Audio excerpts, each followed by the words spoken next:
merci beaucoup Arégé ñoo ngi leen di jaajëfal bu baax a baax ci boobu la transition bu ko defee nañuy àddu rek ak yéen ci ñaareelu partie émission fajaru di revue des titres ñu fas yéene ci ànd ak Amina Cissé. Amina rebonjour. rebonjour soxna Bijou maa ngi lay nuyu bu baax a baax. di la ziar ak ci aljuma ji di nuyu nos fidèles et très chers internautes. ñi nga xamante ne ñooy safoo ànd ak programme bi 2A TV li nga xam ne lay nekkaay xëyte ci aljuma ji. dañu koy doore ak direct news yi haute cour de justice. Moustapha Diop. placé nañ ko su mandat de dépôt de juge ba nag dafa rejeté caution bi nga xamante ne Moustapha Diop bëggoon na koo joxe lu toll ci 950 millions ci suñu ay koppar la Moustapha bëggoon a joxe caution maître yi lam ñu xamle mooy bi nga xamante ne moom Moustapha Diop ñëw na juge bi ba mu ko joxee parole dafa ne dañ koo jiiñ lu toll ci 2 milliards 500 yoo xam ne dañu jàpp ne daf ko daal di détourné ci mbirum Covid 19 bi. avocat mi nee nañu. Ces avocats ont fait savoir au juge que 2 milliards 500 constituent la somme globale qui était destinée à l'achat de 6 millions 250 000 masques. eh ouais. avocat bi nee nañu lañ koy toppee du lenn lu dul masques ya mu waroon a jënd 6 millions masques 6 millions 250 000 masques la bëggoon a jëndee 2 milliards. eh ouais. dëgg la kay dëgg la. mu ne ces avocats ont signifié au juge que lors du passage de la Cour des comptes la distribution des masques n'était pas encore terminée nee na Cour des comptes ba muy bind. fekk distribution masque ya jeexagul de. ok waaye nee na juge bi daal dafa bañ a comprendre. juge bi. daa bañ a dégg daa bañ a gëm. avocat yee ko xamle. waaye daal ak lu ñu ci mënti xam Moustapha Diop placé nañ ko. sous mandat de dépôt marché public BTP enquête ñoo ñun ci bambulaa nag jaayu njaama neex gu mu sëkk moo fa am waaye nee nañu jeex na de fini la bambulaa jeex na tàkk. mu ne ORCOP ANDES présente l'IBPT pour lutter contre le désordre dans les coûts des BTP jaay doole gi nga xam ne nag wala yaama neex ak lu teguwul fenn nga nekkoon ci secteur marché public BTP bi nag. lépp ñu ngi koy daal di régler nee na jamono ji nag dinañ amal ay révision yoo xamante ne yu mucc ayib te nag duñu nangoote benn client di ko def entreprise administration dañuy tegu ci yoon ngir ñu mën a am li nga xam ne moom la ñu bëgg loolu la ñu xamle. CEDEAO ak AES mu mel ni dialogue ba commencé nañ ko de waxtaan xool naka la ñuy def régler seeni ay problème jàmm dina dellusiwaat de décret nomination bi nga xamante ne moom Macky Sall defoon na ko yu Sénat balaa muy dem. annulé nañ décret ba yëg nga loolu biisu. ah bon. waaw L'As Quotidien ñoo ñun ci mu ne visite au môle 10 du port autonome de Dakar.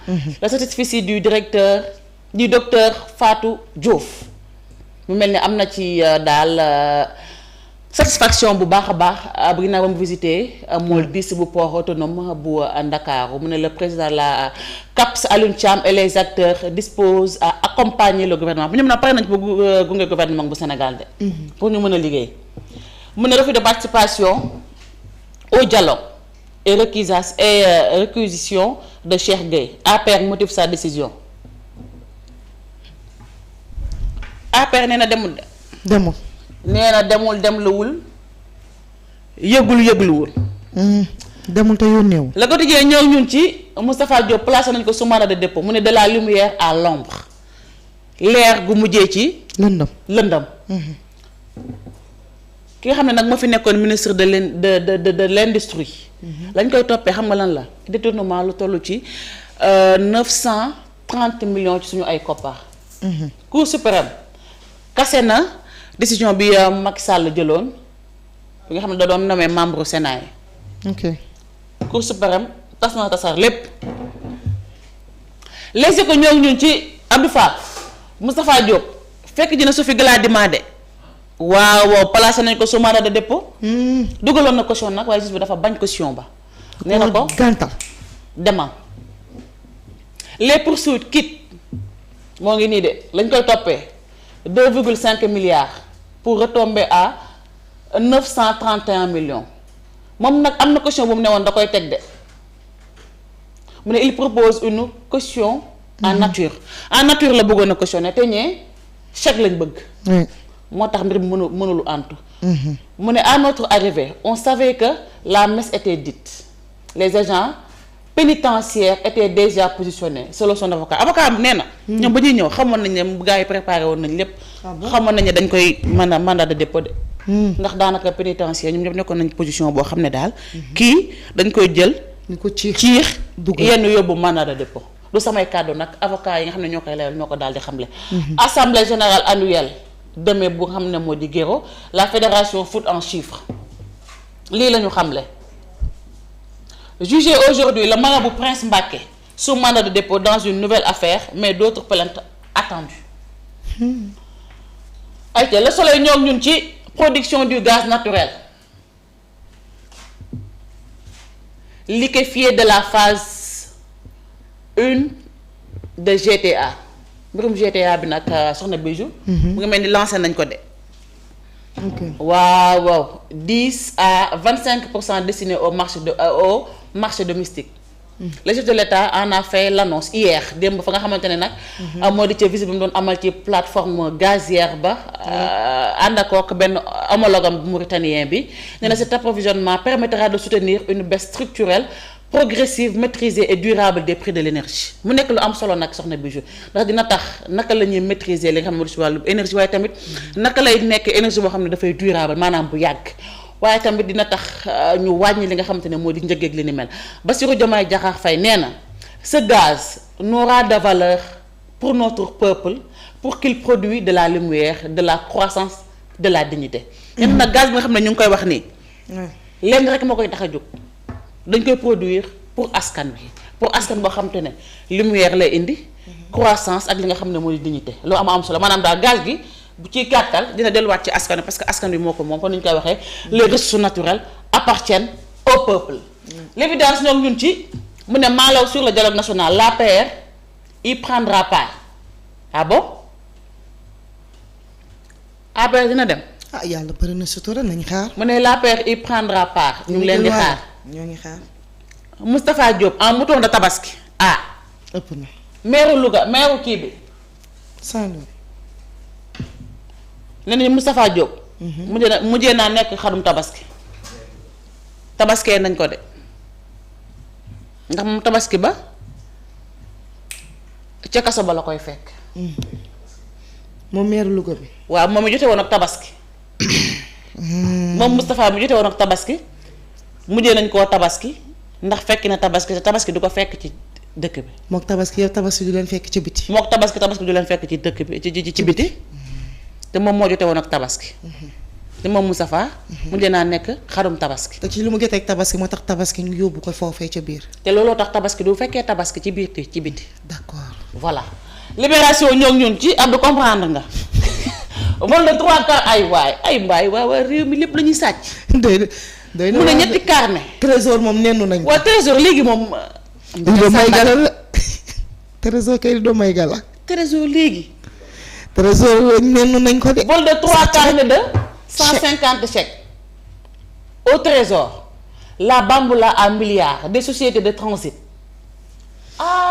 Après réception des chèques incriminés les transitaires qui ont utilisé pour payer des droits de douane ont versé en espèces des commissions de 10 à 12% du montant à de surflux intermédiaires dont Mansour Kane Mansour du yow agent du trésor. Mansour dem ba tey ñoo ngi koy woo. Mansour dem ba tey ñu ngi lay tudd fii ci mbirum trésor bi Mansour kay leeralal ñu mbaa du yow. te chaque fois l'observateur yi ne kay Futurs Médias bi ñoo ñun ci. bac blanc 2025. tricherie gu mot sëkk la ñu gis ci Blaise Diagne ak li nga xamante moo di école Maurice Delafosse ampleur ba nag jóg na ba ca inspection académique ba. dañoo bëggoon mbir mi leer nag moo tax ñu jël ay mesures fortes yoo xamante ne enquête bi daal di tijjeeku mu mel ni gis nañ ne ay élèves yu bari yu inscrit woon ci ñaari établissement yépp amoon nañ ci fuite ya ñu ne KAG moom la ñu identifié ne moom mooy auteur ñu génne fuite ba agent wu ville de Dakar la nag.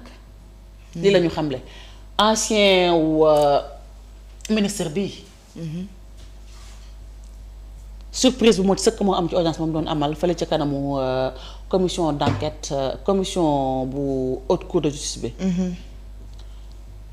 instant bi moom yoon topp na ko de.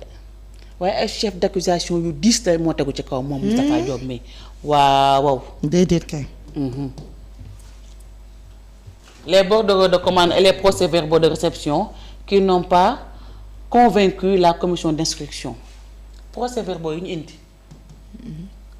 nga xam ne ñoom juge ba teg nañ ko seen loxo convaincre leen de dalul seen xel d'ailleurs loolu bokk na ci li nga xam ne loolu moo dugal moom Moustapha Diop mi lii la ñu xamle. point actu ñoo ñun ci participation de l'APR au dialogue waaye na leer nag mu ne les faits de la valse hésitation finalement les TDR et les invitations sont envoyées par le ministre de l'Intérieur à l'APR au parti du FDR suite à leur rencontre avec la société civile. APR ñoom nee nañ.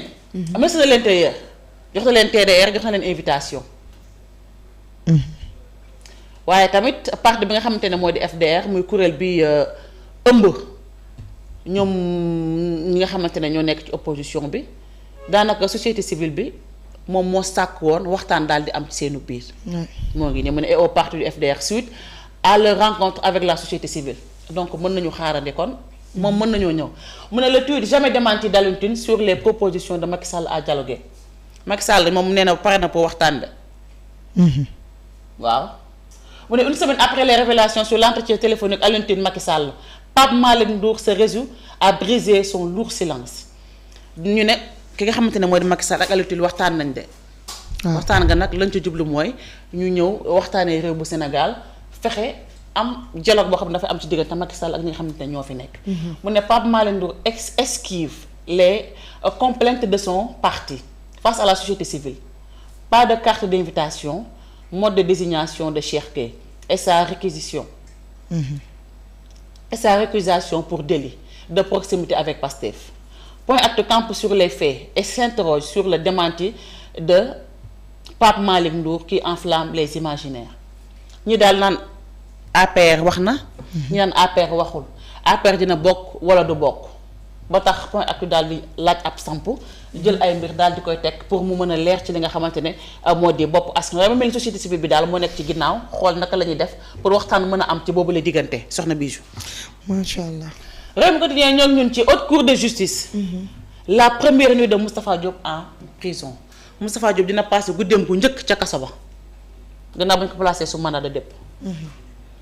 Source A ñoo ngi ñun ci Afrobasket masculin 2025 Angola préparation des Lions Sénégal France en amical ñun nag dinañ jouer match xaritoo ngir daal di préparer seen match. France vice-championne olympique est une grande équipe pour préparer une grosse cylindrée ñeneen nag France équipe bu mag la boo xamante ne baax na pour Sénégal nga ñu préparer li nga xamante ne moo di seen compétition avantage lay doon ci ñoom. Moustapha Diop daanu na de ñeneen guy gi daanu na Moustapha Diop tombe dañ koy toppee nag lu toll ci présumé détournement 931 millions destinés à l'achat de masques. ah Moustapha yaa mën a jënd masque nag. yaa ko mën kay. ñaaw tonton moo mën a jënd masque nag. su ko defee ñoo ñun ci mandat de dépôt Moustapha Diop placé nañ ko su mandat de dépôt moom nag fekk ji nag nga xamante ne moo di Sophie Gladima loolu lañ xam le fekk ji na Sophie Gladima ca kaso ba. Tribune ñoo ñun ci distribution des membres de la Sénat la création d'une CENI dans le circuit. La Cour suprême qui avait installé les membres de la Sénat ordonne leur destitution ci Tribune nee na Cour suprême bi nga xamante ne moom moo installé woon membre Sénat jamono ji moom moo leen fay jëlee. Une décision qui annonce la mise en place de la commission électorale nationale indépendante beneen commission boo xam ne dañ koy teg di commission électorale indépendante mu ne retour sur le rôle et les règles qui régissent la Sénat ñu ñëwaat na ci nga xamante ne mooy njëriñ wala sax loolu mooy rôlu Sénat. Haute Cour de justice le forum justifiable alerte ña ngay alerte de ñoom waa forum justifiable nee nañu attention à l'absence d'un double degré de juridiction nañu moytu double degré de juridiction ci Haute Cour de justice bi. Vox Populi ñëw ñun ci mu ne après Sophie Gladima Moustapha Diop envoyé en prison ginnaaw ba ñu yóbbee Sophie Gladima moom Moustapha Diop moo ci daal di topp dina passé guddeem bu njëkk ca kaso ba loolu la ñu xamle Cour suprême annulé na décret bi nga xamante ne moom Macky Sall indi woon na ko ngir nommer membre Sénat yi. Cour suprême alors na décret ba. nga fa ko tijjee ñoo ci mu ne débat fiscal sur la séparation des impôts et domaines atu et limite d'une scission. Scission autant pour moi. Moustapha Diakhaté expert financier il faut une séparation organique de la DGID. mais sa baabu économiste moom nee na ce serait beaucoup mieux Souleymane Keita tamit plus facile à dire qu'à faire nee na nag wax ko yomb na waaye def ko jafe na. renforcement de la place du port de Dakar comme Waly Diouf Bodian veut dompter l'activité moom daal pare na pour xool naka la ñuy def pour ñoŋal activité yi nga xam ne mooy xew fële ca port autonome bu Ndakaaru yor bi ñoo ñun ci président Bassirou Diomaye Diakhar Faye à la plateforme de gaz GTA le Sénégal en marche vers la souveraineté énergétique xel mën naa dal de bijou jamono ji nag réew bu Sénégal pare nañ pour am li nga xamante ne moo di souveraineté moom suñu bopp ci wàllum énergie mu nekk lu am solo parce que nee na moom Bassirou Diomaye Diakhar Faye ce gaz n'a de valeur pour notre pays pour notre peuple que s'il produit de la lumière de la croissance de la dignité nee na nag gaz bi du am njëriñ fekk ci peuple bi fekk nekkul la nga xamante ne da leen di jëriñ ci wàllum lumière ci wàllum croissance ak di nga xam ne également moo di wàllum dignité Moustapha Diop yóbbu nañ ko ca kaso ba ginnaaw bañ ko dégloo ci commission d'instruction bu haute cour de justice placé nañ ko sous mandat de dépôt dina passé guddeem bu njëkk ci kaso li la yéenekaay yi xëy tey ci àljuma ji soxna Biche. jërëjëf Ami ñu lay jaajëfal ci xët mu njëkk yéenekaay bi nga ñu présenté pour cette belle revue merci beaucoup bu ko defee rek naka noonu ma lay bàyyi nga tàggoo bu ñu tàggoo. merci beaucoup soxna Biche plaisir laa amoon partagé ak yow plateau fajaru bi. di la jaajëfal ci présentation bi. di jaajëfal oustaz ak maa ba mi nga xam ne tamit jaaroon nañ fi. les médiateurs de la République merci beaucoup ak les hommes de l'ombre bi tey ak Mansour waaye tamit du ñu fàtte ñi nga xam ne ñoo di ñoo fidèles et très chers internautes ñi nga xamante ne ñooy safoo ànd ak programme bi 2A TV ñi nga xam ne duñu sonn duñu taay duñu bàyyi dëgg la te pare dañuy fay duñu seetaan comme ni ñu koy waxee ñoom ñoo jàppale wax dëgg yàlla nag internet yi yéen a jàppale donc plaisir la ñu amoon partagé ko ak yéen di leen ñaanal kenn lu jàmm passer un excellent week-end et d'ici là portez-vous bien à demain inchallah merci beaucoup. Merci beaucoup Amina Cissé c'était un plaisir tamit d'avoir partagé ce plateau ak yow waaye tamit ak yaa Oustaz ñu koy jaajëfal bu baax a baax maa Ibba Pen aussi duñ ko bàyyi ginnaaw Abdou Fall ci caméra bi moom mi nga xamante ni mi ngi ci caméra bi waaye mi ngi ci émission bi macha allah yaayu papa Amina Ndiaye voilà ak ki nga xamante ne moo di Bité ci réalisation bi ak Mansour ki ne aussi ci assistance bi di leen jéggalu rek si toutefois que am na lenn lu ci rëcc wala lu ci dëng nit matul kii wax moo juum ñoo leen koy jéggalu bu baax a baax di ñaan it ngeen jéggal ñu ko mais am na nag di ñu jeexal am nañ tey suñu benn internet boo